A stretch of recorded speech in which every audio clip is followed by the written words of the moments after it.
Hello, class. Hello, students. Hello, poets. It is now time for Poetry Unit Lesson 19. Poetry Unit Lesson 19 is a continuation of Poetry Lesson Unit 18, which is a continuation of Poetry Unit Lesson 17. Okay? What are all these poetry lessons? They're all about finishing your poetry book and putting it into Google Slides. Okay? If you happen to finish your poetry book in Google Slides, I need you to share it with me.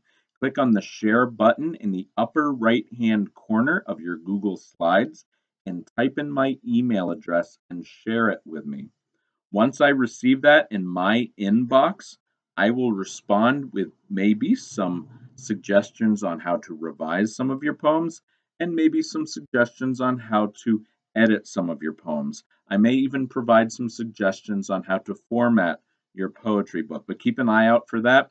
And Friday is the last day that you can work on this poetry book. This poetry book is important. It holds the same value as if you would say maybe a math test or a reading test.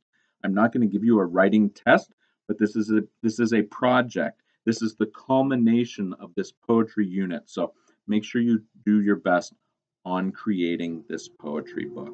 Okay? Before you work on your poetry book today, I wanted to read a few poems.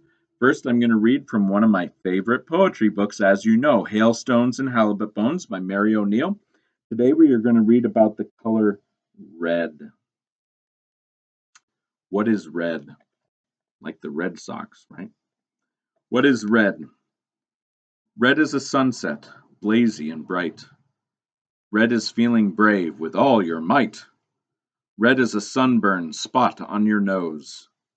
Sometimes red is a red, red rose. Red squiggles out when you cut your hand. Red is a brick and a rubber band. Red is a hotness you get inside when you're embarrassed and want to hide.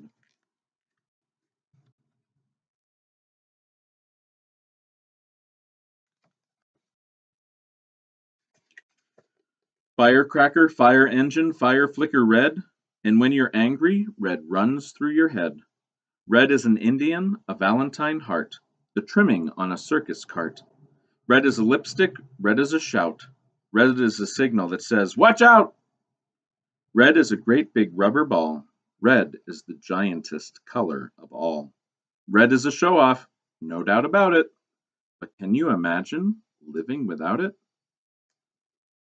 I know I certainly can't. All right, I'm going to read a I'm going to read a poem from Haiku. I love this poetry book. Girls out there, if you're considering writing the version Girl-Ku, I highly encourage you to do that. I'm going to read a poem, a haiku poem, that has a lot to do with this season, and I've actually done this with my children lately. Skip, skip, skip, skip, plunk. 5 ripple rings in a row, my best throw ever. Yeah, skipping stones. Recently, I've been going on walks with my family since I have a little more time to do that, and we have been skipping stones. This is a wonderful example of the poetry tool onomatopoeia, or onomatopoeia, however you would like to pronounce that. All right, and then last but not least, I have a Shel Silverstein poem that I want to read. This poem I just wanted to read to you because some of you have struggled a little bit with rhyming, or sometimes some of you have struggled with writing a poem and then having difficulty knowing what word to use. Guess what? In creative writing, you can come up with words that actually don't exist. As long as the reader understands what you mean and what you're getting at, it's a wonderful tool. Okay, we haven't gone over that type of poetry tool or creative writing tool, but you can actually make up words if you need to fit your poem or your creative writing piece.